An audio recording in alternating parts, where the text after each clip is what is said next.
গভীর রাত, মদিনার আকাশে চাঁদের আলো স্নান হয়ে আসছে। চারিদিকে নীরবতা, শুধু বাতাসের মৃদু সুর শোনা যাচ্ছে।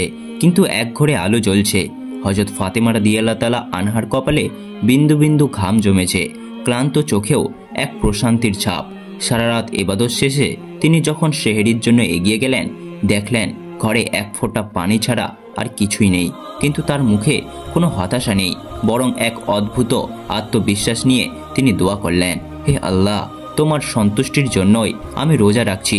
অভাব থাকলেও তাতে তোমারই রহমত আছে। এই দোয়া শেষ হবার সাথে সাথেই মসজিদের নবমী থেকে ফজরের সুমধুর আজানের সুর ভেসে আসছে, যেন সমগ্র মদিনাকে ইবাদতের জন্য জাগিয়ে তুলছে। ফজরের নামাজ শেষ হয়েছে। মদিনার আকাশে তখন সূর্য উঁকি দিচ্ছে। কিছু সাহাবীর মসজিদে নবমী থেকে বার হয়ে আসছেন, আর কিছু ব্যবসায়ী বার হয়েছে জীবিকা নির্বাহের জন্য। অতঃপর হযরত আলী রাদিয়াল্লাহু তাআলা আনহা কাজের সন্ধানে বার হলেন। এদিকে সকাল যত এগিয়ে যাচ্ছে, খোদার জ্বালা তত প্রবল হচ্ছে। হযরত ফাতেমা রাদিয়াল্লাহু তাআলা আনহা নিজে তো পানি ছাড়া কিছুই খায়নি, তবুও ঘরের কোণে বসে আল্লাহর ইবাদত করছে। এমন সময় ছোট্ট হাসান হুসেন রাদিয়াল্লাহু তাআলা আনহু ধীরে ধীরে মা ফাতেমার কাছে আসলো এবং কোমল কণ্ঠে বলল, আম্মাজান, আমাদের প্রচণ্ড ক্ষুধা লাগছে, আমাদের কিছু খেতে দিন, ক্ষুধার জ্বালা আর সহ্য করতে পারছি না। এই কথা শুনে হযরত ফাতেমা রাদিয়াল্লাহু তাআলা আনহার চোখের কোণায় পানি চড়ে আসলো। হৃদয়টা যেন হাহাকার হয়ে উঠল। তিনি কিছুই বলতে পারছে না, তবু হাসি মুখে তাদের বললেন, বাবা, এই জীবন্ত পরীক্ষা মাত্র। বাবা, একটু অপেক্ষা করো, ইনশাআল্লাহ তোমার আব্বাজান কিছু খাবার নিয়ে আসবেন। এটা শুনে শিশু হাসান এবং হুসাইন রাদিয়াল্লাহু তাআলা আনহু আনন্দিত হয়ে সেখান থেকে চলে গেলেন। কিন্তু তিনি নিজেও ইফতারের অপেক্ষায় আছে। তার নিজের প্রচণ্ড ক্ষুধা লাগছে, মাথাটা হালকা ঝিমঝিম করছে। তখন তিনি আল্লাহর কাছে দোয়া করে বললেন, হে আল্লাহ, তুমি আমাদের রিজিক দাতা। আল্লাহ গো, তুমি আমাদের রিজিক দাও। তুমি আমাদের সন্তানদের কষ্ট সহ্য করার শক্তি দাও। তুমি আমাদের ঈমান দৃঢ় রাখো। এই কঠিন পরীক্ষার মাঝেও তার হৃদয়ে কোনো বিদ্রোহ নেই, কোনো হতাশ নেই, শুধু ধৈর্য আর তাওয়াক্কুল। এদিকে হযরত আলী রাদিয়াল্লাহু তাআলা আনহু তখন কাজের সন্ধান পেলেন না। সূর্য ধীরে ধীরে মধ্য আকাশে উঠে এসেছে। উত্তপ্ত রোদ ও গরমের তীব্রতা মদিনার মাটিকে ঝলসে দিচ্ছে। কিন্তু বাড়ির কথা ভেবে হযরত আলী রাদিয়াল্লাহু তাআলা আনহুর চোখে পানি চলে আসলো। অবশেষে হযরত আলী রাদিয়াল্লাহু তাআলা আনহু এক সাহাবীর বাড়িতে গেলেন এবং সালাম দিয়ে বললেন, ভাই, আমাদের বাড়ি কোনো খাবার নেই, কোনো কাজের সন্ধান দিতে পারবেন? তখন সাহাবী বলল, ইয়া আলী, আল্লাহর কসম, আমি যদি কিছু পেতাম তাহলে নিশ্চয়ই তোমার জন্য রাখতাম। কিন্তু আমার ঘরেও কয়েকদিন চুলায় আগুন জ্বলেনি, আমিও না খেয়ে আছি। এই কথা শুনে হযরত আলী রাদিয়াল্লাহু তাআলা আনহু স্তব্ধ হয়ে গেল। তখন তিনি সান্ত্বনা দিয়ে বললেন, নিশ্চয়ই আল্লাহ তাআলা কোনো না কোনো ব্যবস্থা করবেন। অতঃপর হযরত আলী রাদিয়াল্লাহু তাআলা আনহু আবারও কাজের সন্ধানে বার হলেন। কিছু দূর যাবার পর মনে মনে ভাবল, শহরের শেষ প্রান্তে একজন ধনী ব্যবসায়ী বাস করে, তার কাছে গেলে কেমন হয়, হয়তো কোনো কাজের ব্যবস্থা হতে পারে।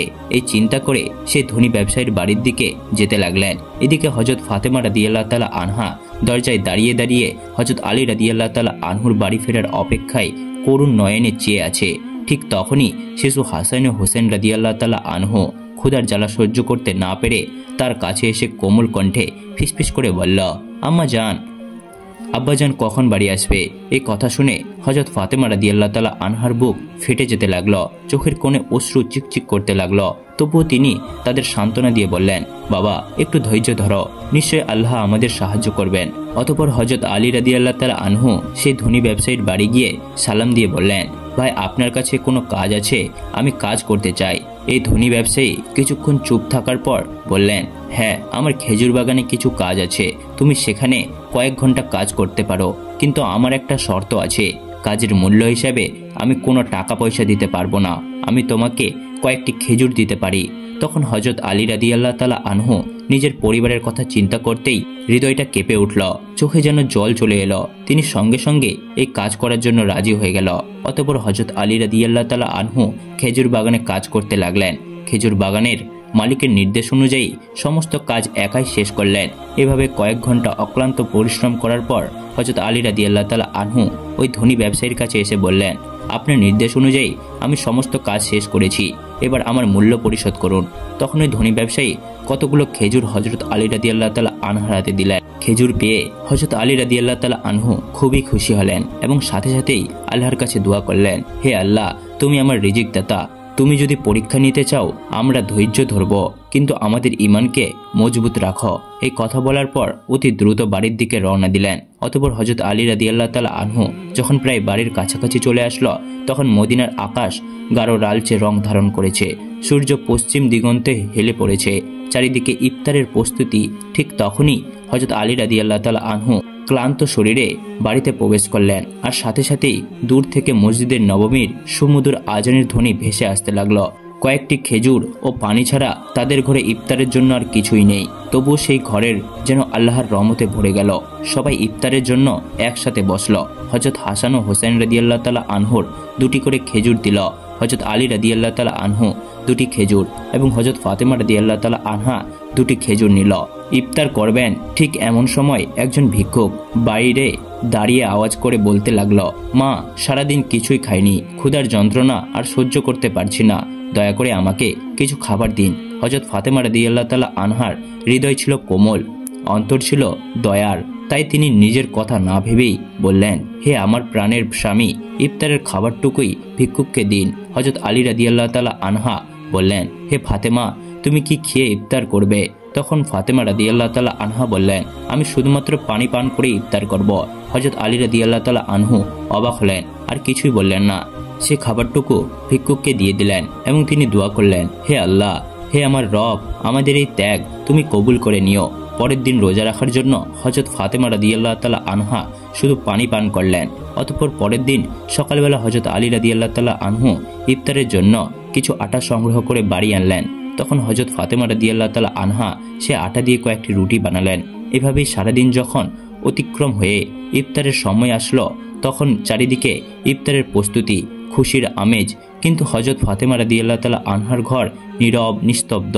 তিনিও রোজা রেখেছিলেন, কিন্তু সামান্য কয়েকটা রুটি আর পানি ছাড়া ঘরে আর কিছুই নেই। কষ্টে, অভাবে তবুও ধৈর্যের এক অপূর্ব সৌন্দর্য ফুটে উঠেছিল সেই ঘরে। ছোট্ট হাসান ও হোসেন রাদিয়াল্লাহু তাআলা আনহু, হযরত আলী রাদিয়াল্লাহু তাআলা আনহু সবাই বাড়িতে ফিরে আসতে লাগলেন। ইফতারের সময় হয়ে গেছে, সবাই একসাথে বসে ইফতার করবে। সবাইকে মাত্র 2টি করে রুটি দিলেন। খেতে যাবে এমন সবাই আবারও বাইরে থেকে এক করুণ কণ্ঠ ভেসে আসলো, ইয়া আহলুল বায়াত, আমি 3 দিন ধরে অভুক্ত। আমি শুনেছি তোমরা আল্লাহর পথে দানশীল। যদি কিছু খাবার থাকে আমাদেরকে দেবে, ক্ষুধার যন্ত্রণা সহ্য করতে পারছি না। হযরত ফাতেমা রাদিয়াল্লাহু তাআলা আনহা ছিলেন অত্যন্ত দানশীল। তাই তিনি হযরত আলী রাদিয়াল্লাহু তাআলা আনহুকে বললেন, হে আমার প্রিয় স্বামী, এই ভিক্ষুককে রুটিগুলো দান করে আসুন। তিনি বললেন, হে ফাতেমা, তুমি খাবে না? হযরত ফাতেমা রাদিয়াল্লাহু তাআলা আনহা বললেন, আমার যদি ক্ষুধা লাগে তবে সেও তো ক্ষুধার কষ্টে কাতরাচ্ছে। আমরা তো দুনিয়ার সুখের জন্য সৃষ্টি হয়নি, আমাদের তো আল্লাহর সন্তুষ্টি অর্জন করাই একমাত্র উদ্দেশ্য। তখন হযরত আলী রাদিয়াল্লাহু তাআলা আনহু দেখলেন মা ফাতেমার হাতে শুধুমাত্র পানি ছাড়া আর কিছুই নেই। তিনি সেই ভিক্ষুককে রুটিগুলো দিয়ে আসলেন। মনে মনে বলতে লাগলেন, হে ফাতেমা, তুমি কি জানো তুমি কেমন পরীক্ষা দিচ্ছ? নিজে না খেয়ে অপরকে খাওয়ালে নিশ্চয় আল্লাহ তোমার এই দান কবুল করবে। ঠিক ওই সময় আল্লাহ রাব্বুল আলামিন হযরত জিবরাইল আলাইহিস সালামকে হুকুম করলেন, জিবরাইল, তুমি যাও। আমার প্রিয় হাবিব মুহাম্মদের প্রিয় কন্যা ফাতেমা যেভাবে ধৈর্য কঠিন পরীক্ষা দিয়েছে তা অতুলনীয়। নিজে না খেয়ে অপরকে খাবার দিয়েছে, তার ঘরে এখন খাবার নেই। তুমি জান্নাত থেকে তাদের জন্য খাবার নিয়ে যাও। এই হুকুম পাওয়া মাত্রই হযরত জিবরাইল আলাইহিস সালাম জান্নাত থেকে সুগন্ধি রুটি, খেজুর, মধু নিয়ে হযরত আলী রাদিয়াল্লাহু তাআলা আনহুর বাড়ির দরজার সামনে মানুষ রূপে হাজির হলেন। তখন হযরত ফাতেমা রাদিয়াল্লাহু তাআলা আনহু শুধুমাত্র পানি পান করে আবার আল্লাহর ইবাদতে মগ্ন ছিলেন। ঘরের বাইরে থেকে আবার এক আওয়াজ ভেসে আসলো, হে আহলুল বায়াত। এই কণ্ঠ শুনে হযরত আলী চমকে উঠলেন। তখন হযরত আলী রাদিয়াল্লাহু তাআলা আনহু ঘরের বাইরে বার হয়ে দেখলেন একজন সুপুরুষ হাতে একটি পাত্র নিয়ে দাঁড়িয়ে আছে। তিনি জিজ্ঞেস করলেন, আপনি কে? অপর দিক থেকে উত্তর এলো, আমি আল্লাহর পক্ষ থেকে প্রেরিত একজন দাস। তোমরা যেভাবে তোমাদের ক্ষুধা সহ্য করে অন্যের মুখে খাবার তুলে দিয়েছ, আল্লাহ তোমাদের জন্য জান্নাতের রিজিক পাঠিয়েছেন। এই কথা শোনা মাত্রই হযরত আলী রাদিয়াল্লাহু তাআলা আনহুর অন্তর কেঁপে উঠল, তার চোখে জল ভরে গেল। অতঃপর জিবরাইল আলাইহিস সালাম খাবারগুলি দিয়ে সেখান থেকে বিদায় নিলেন। তখন হযরত আলী রাদিয়াল্লাহু তাআলা আনহু খাবারগুলো নিয়ে ঘরে প্রবেশ করলেন এবং বললেন, হে ফাতেমা, দেখো দেখো আমাদের রব কত মহান, আমাদের জন্য জান্নাত থেকে রিজিক পাঠিয়েছেন। এই কথা শুনে হযরত ফাতেমা রাদিয়াল্লাহু তাআলা আনহা ধীরে ধীরে সেখানে এলেন। এগুলো দেখে বিস্ময়ে হতবাক হয়ে গেলেন এবং এক মধুময় নয়নে ওই পাত্রের দিকে তাকিয়ে রইলেন আর মনে মনে ভাবতে লাগলেন, হে আল্লাহ, তুমি কতই না মহান। তিনি বুঝতে পারলেন এটি কোনো সাধারণ খাবার নয়, এতে সুগন্ধি রুটি, মধু, খেজুর, এত জান্নাতের খাবার। এদিকে শিশু হাসাইন এবং হোসেন রাদিয়াল্লাহু তাআলা আনহু সেখানে এসে বললেন, আম্মা জান, এই খাবারগুলো কাদের এবং কোথা থেকে এসেছে? তখন হযরত ফাতেমা রাদিয়াল্লাহু তাআলা আনহা তাদেরকে বললেন, বাবা, খাবারগুলো আমাদের মহান আল্লাহ রাব্বুল আলামিন আমাদের জন্য জান্নাত থেকে খাবার পাঠিয়েছেন। হযরত হাসান এবং হোসেন রাদিয়াল্লাহু তাআলা আনহু বললেন, আম্মা জান, এটা কি সত্যি? তিনি বললেন, বাবা, এটাই সত্যি, এটি আল্লাহর রহমত। সেই সময় হযরত ফাতেমা রাদিয়াল্লাহু তাআলা আনহার চোখে জল টলটল করছিল। তখন তারা সবাই আল্লাহর শুকরিয়া আদায় করলেন। খাবার মুখে দেওয়ার পরেই তাদের চোখ থেকে অশ্রু ঝরে পড়ল। এই খাবার ছিল আল্লাহর ভালোবাসার প্রমাণ। অতঃপর পরের দিন সকাল থেকেই সমগ্র মদিনার অলিতে গলিতে এই খবর প্রকাশ হয়ে গেল যে হযরত ফাতেমা রাদিয়াল্লাহু তাআলা আনহার ঘরে আল্লাহর পক্ষ থেকে জান্নাত থেকে খাবার এসেছে। এমনকি স্বয়ং রাসূল সাল্লাল্লাহু আলাইহি ওয়াসাল্লাম জানতে পারলেন। এই খবরটি পেয়ে অনেকেই অবাক হলেন, অনেক আনন্দিত হলেন, আবার অনেকের ঈমান আরও মজবুত হলো। কিন্তু অন্যদিকে অনেক মুনাফিক যারা সন্দেহপ্রবণ ছিল, তাদের এই কথাটি কোনো মতেই বিশ্বাস হচ্ছিল না। তাদের মধ্য থেকে একজন একদল লোকের কাছে গিয়ে বলল, তোমরা কি সত্যি বিশ্বাস করো যে জান্নাত থেকে খাবার আসতে পারে? তখন ওই লোকগুলি বলল, আল্লাহ তাআলা চাইলে সব কিছুই সম্ভব, কিন্তু শুধুমাত্র ফাতেমার জন্য কেন জান্নাত থেকে খাবার আসবে? এসব সন্দেহপ্রবণ কথা ধীরে ধীরে মদিনাতে অলিতে গলিতে ছড়িয়ে পড়ল। যখন মুহাম্মদ সাল্লাল্লাহু আলাইহি সাল্লামের কানে এই খবরটি পৌঁছালো, তখন তিনি সবার উদ্দেশ্য করে বললেন, হে মদিনাবাসী, তোমরা কি বিশ্বাস করো না যে আল্লাহ তার বান্দাদের জন্য অলৌকিক ব্যবস্থা করতে পারেন? যদি আল্লাহ মিরাজের রাতে আমাকে জান্নাতে নিয়ে যেতে পারেন, তবে তিনি কি আমার কন্যার জন্য জান্নাত থেকে খাবার পাঠাতে পারেন না? আমার কন্যা ফাতেমা জান্নাতের নারীদের সর্দারিনী। আল্লাহ তাকে যে মর্যাদা দিয়েছেন তা অতুলনীয়। এই ঘটনা সেই মর্যাদার একটি নিদর্শন। অতঃপর হযরত মুহাম্মদ সাল্লাল্লাহু আলাইহি সাল্লাম সূরা আত-তালাকের একটি আয়াত তেলাওয়াত করে শোনান, যার বাংলা অর্থ, যে ব্যক্তি তাওয়াক্কার পথে চলে আল্লাহ তাকে এমনভাবে রিজিক দান করেন যা সে কল্পনাও করতে পারে না। তখন সবাই নীরব হয়ে গেল। এই কথাগুলো শুনে সাহাবীরা আরও দৃঢ় ঈমান লাভ করলেন। যখন এই ঘটনার সমগ্র মদিনায় এক আলোড়ন সৃষ্টি করলেন, তখন মুনাফিক কাফেররা ক্রোধে ফেটে পড়ল। তাই তাদের অনুসারীদের ডেকে বলল, তোমরা কি দেখেছ মুহাম্মদের কন্যা এমন মর্যাদা পেয়েছে যা পৃথিবীর অন্য কেউ পায়নি? যদি এই ঘটনা আরও প্রচার হতে থাকে, তাহলে মানুষের ঈমান আরও শক্তিশালী হবে এবং আমাদের ষড়যন্ত্র ব্যর্থ হয়ে যাবে। তখন তাদের এক অনুসারী বলল, আমরা কি করতে পারি? তখন এই কাফির মুনাফিকরা বলল, মানুষের মনে সন্দেহ ঢুকিয়ে দাও যে তোমরা বলবে এত কেবল একটি গল্প, হয়তো ফাতেমা স্বপ্ন দেখেছেন, আর বলবে মুহাম্মদ শুধু তার কন্যার মর্যাদা বাড়ানোর জন্য এমন কথা বলছেন। আমরা তো কখনোই জান্নাতের খাবার দেখিনি, হয়তো এটি একটি গল্প। এই কথা মতো পরের দিন থেকে কাফের মুনাফিকদের দল অলিতে গলিতে বাড়িতে বাড়িতে গিয়ে প্রচার করতে লাগলেন যে এটি একটি মিথ্যা গল্প। এভাবেই প্রচার করতে করতে একদল সাহাবীদের কাছে গিয়ে বলল, শুনুন ভাইয়েরা, আপনাদেরকে বোকা বানানো হচ্ছে, এটি সত্যি ঘটনা নয়, এটি মিথ্যা ঘটনা। তখন ওই সাহাবীরা বলল, যিনি আমাদের জন্য কোরআন অবতীর্ণ করেছেন তিনি কি জান্নাত থেকে খাবার পাঠাতে পারেন না? আর মুহাম্মদ সাল্লাল্লাহু আলাইহি সাল্লাম তো আল্লাহর প্রিয় রাসূল, তিনি কখনোই মিথ্যা কথা বলেন না। অতএব তাদের ঈমানের কাছে ওই কাফেরেরা হেরে গেল। এভাবেই এই দণ্ড ধীরে ধীরে ছড়িয়ে পড়তে লাগলো। এই ঘটনার পর এক রাতে হযরত ফাতেমা রাদিয়াল্লাহু তাআলা আনহা ধীরে ধীরে নিজের কক্ষে গেলেন। দীর্ঘ সময় আল্লাহর ইবাদত করলেন এবং চোখের পানি ঝাড়লেন। মনে মনে ভাবছেন, কেন আল্লাহ আমাকে এই অলৌকিক নিয়ামত দিলেন?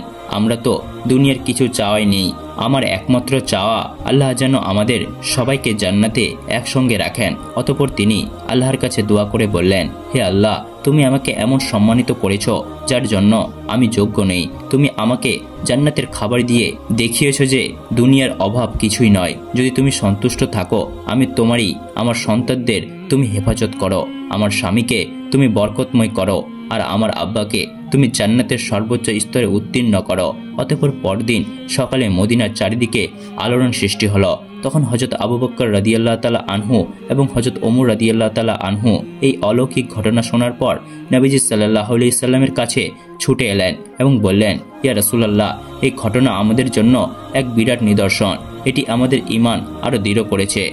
তখন হযরত ওমর রাদিয়াল্লাহু তাআলা আনহু বললেন, আমরা কি এই খাবারের কোনো অংশ দেখতে পারি? নবীজি সাল্লাল্লাহু আলাইহি সাল্লাম হাসলেন এবং বললেন, হে ওমর, এটি এমন এক নিয়ামত যা শুধু আল্লাহ যাকে ইচ্ছা করে তাকেই দান করেন। কিন্তু এটি শুধু খাবারের ব্যাপার নয়, বরং এটি এক মহান শিক্ষা। এই কথা শুনে সাহাবীদের হৃদয় পুরো শান্তিতে ভরে গেল। অবশেষে হযরত মুহাম্মদ সাল্লাল্লাহু আলাইহি সাল্লাম হযরত ফাতেমা রাদিয়াল্লাহু তাআলা আনহার বাড়িতে এলেন। তিনি জানতেন তার কন্যা ফাতেমা শুধু তার মেয়ে নয়, বরং তিনি ইসলামের এক মহান আদর্শ। রাসূল সাল্লাল্লাহু আলাইহি সাল্লাম মৃদু হেসে বললেন, হে আমার কলিজার টুকরা ফাতেমা, তুমি জান্নাতের নারীদের নেত্রী, আর এই খাবার তোমার মর্যাদারই প্রমাণ। তখন হযরত ফাতেমা রাদিয়াল্লাহু তাআলা আনহা বিনয়ের সাথে মাথা নিচু করলেন এবং বললেন, ইয়া রাসূলুল্লাহ, আমি তো শুধুই একজন দুর্বল বান্দা। এই সম্মান একমাত্র আল্লাহর রহমত।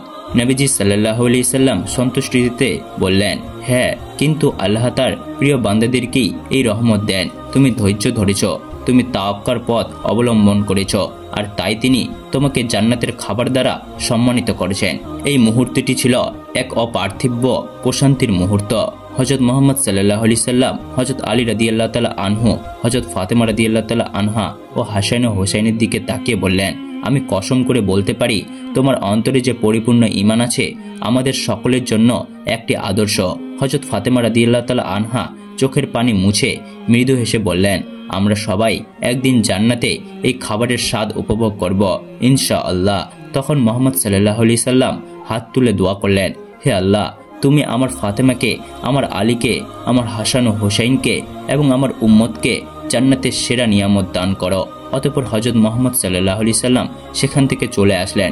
সেই সময় বনি সালিম করতে এর এক লোকপ্রিয় নবীজির মহাশত্রু ছিল। সে একাই নবীজি সাল্লাল্লাহু আলাইহি সাল্লামের বাড়ির কাছে এসে বললেন, হে মুহাম্মদ, তুমি বাইরে এসো, তোমার গলা না কাটা পর্যন্ত আমার হাত স্থির হবে না। এমনই অমানবিক কথাবার্তা বলতে লাগলো।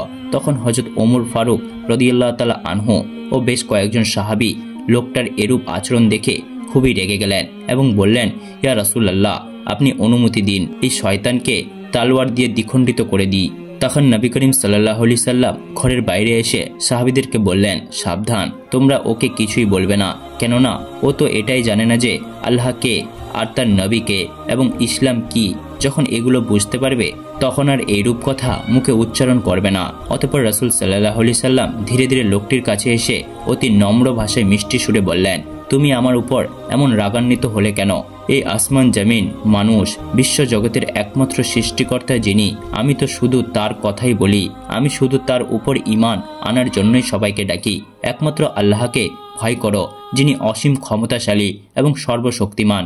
তাই বলছি, গর্ব ও অহংকার আর ক্রোধ হিংসা বাদ দিয়ে সেই মহান আল্লাহ পাককে ভয় করো আর আযাবকে ভয় করো, নয়তো অত্যন্ত অসীমকাল কঠোর আযাব ভোগ করতে হবে। রাসূল সাল্লাল্লাহু আলাইহি সাল্লামের মুখে এরূপ কথা শুনে তার কোমল ব্যবহার দেখে লোকটি স্তব্ধ হয়ে গেল। কিছুক্ষণ চুপ থাকার পর হঠাৎ বলে উঠল, নিশ্চয় মুহাম্মদ সাল্লাল্লাহু আলাইহি সাল্লাম আল্লাহর প্রেরিত রাসূল। আমি আপনার কথায় বিশ্বাস স্থাপন করে এক আল্লাহর উপর ঈমান আনলাম। এই কথা বলার পর সাথে সাথেই নবীজির হাতে হাত রেখে কলমা পড়ে মুসলমান হয়ে গেল। তখন মুহাম্মদ সাল্লাল্লাহু আলাইহি সাল্লাম সেই ব্যক্তিকে ঘরের মধ্যে নিয়ে গেলেন।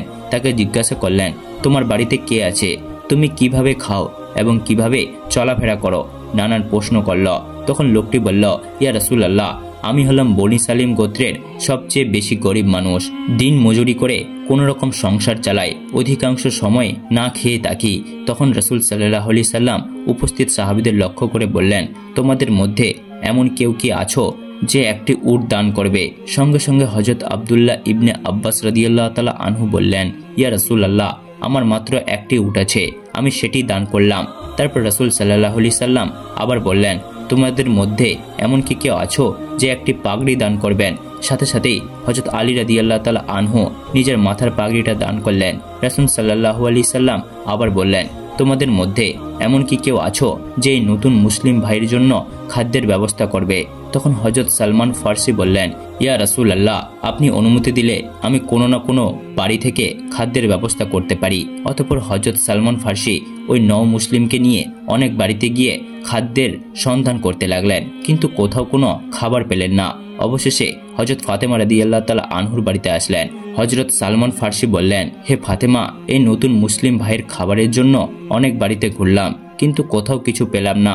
এখন তোমার ঘরে যদি কোনো খাবার থাকে তাহলে একে দিন।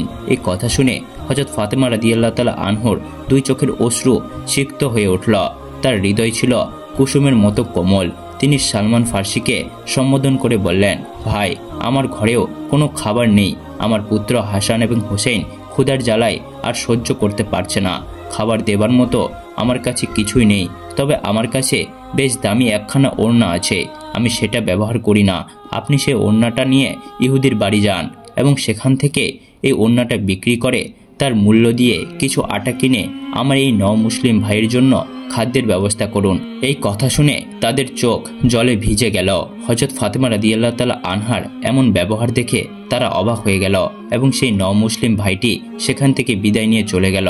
তারপর হযরত ফাতেমা রাদিয়াল্লাহু তাআলা আনহা ঘরে যেতেই দেখতে পেলেন যে কে যেন তার ঘরে খাবার রেখে গিয়েছে এবং সেই খাবারগুলি সবুজ কাপড় দিয়ে ঢাকা আছে। তিনি কাপড়টি তুলতে দেখতে পেলেন যে এটি তো জান্নাতের খাবার। হযরত ফাতেমা রাদিয়াল্লাহু তাআলা আনহা যখন জান্নাতের খাবার গ্রহণ করলেন তখন তার হৃদয় পরিপূর্ণ হয়ে গেল। এক অন্যান্য প্রশান্তিতে তিনি অনুভব করলেন এই পৃথিবীর সকল কষ্ট, অভাব, ক্ষুধা সবই সাময়িক। যিনি প্রকৃত রিজিকদাতা তিনি কখনো তার বান্দাকে ছেড়ে দেন না। পরের দিন সকালে মদিনার আকাশ ছিল স্বচ্ছ। পাখির কণ্ঠে যেন আল্লাহর প্রশংসা প্রতিধ্বনিত হচ্ছিল। ফাতেমা রাদিয়াল্লাহু তাআলা আনহা ধীরে ধীরে নবীজির সাল্লাল্লাহু আলাইহি সাল্লামের ঘরের দিকে রওনা হলেন। তিনি দরজায় দাঁড়িয়ে বললেন, ইয়া রাসূলুল্লাহ, আমি আজ এক নতুন উপলব্ধির আলোয় আলোকিত হয়েছি। দুনিয়ার কষ্ট কোনো বিষয় নয় যদি আমাদের অন্তর আল্লাহর ভালোবাসায় পূর্ণ থাকে।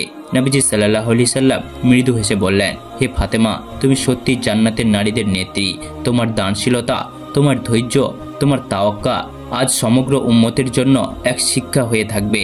সেই রাতেই ফাতেমা রাদিয়াল্লাহু তাআলা আনহা গভীর ইবাদতে লিপ্ত হলেন। তার চোখে অশ্রু ছিল, কিন্তু তা ছিল আনন্দের অশ্রু। তিনি অনুভব করলেন দুনিয়ার এই পরীক্ষাগুলো কেবলমাত্র জান্নাতের পথকে আরো প্রস্তুত করার এক উপলক্ষ। আর ঠিক তখনই আসমানের তারাগুলো আরো উজ্জ্বল হয়ে উঠল, যেন সৃষ্টিকর্তার পক্ষ থেকে এক মৃদু ইঙ্গিত, হে ফাতেমা, তোমার জন্য জান্নাত প্রস্তুত রয়েছে। প্রিয় দর্শক, এই ছিল হযরত ফাতেমা রাদিয়াল্লাহু তাআলা আনহার রমজান মাসের কষ্টের জীবন। ভিডিওটিকে ভালো লাগলে অবশ্যই একটি লাইক ও সাবস্ক্রাইব করবেন এবং আপনাদের প্রিয়জনের সাথে ভিডিওটি অবশ্যই শেয়ার করবেন। আজকের মতো এখানেই, খোদা হাফেজ।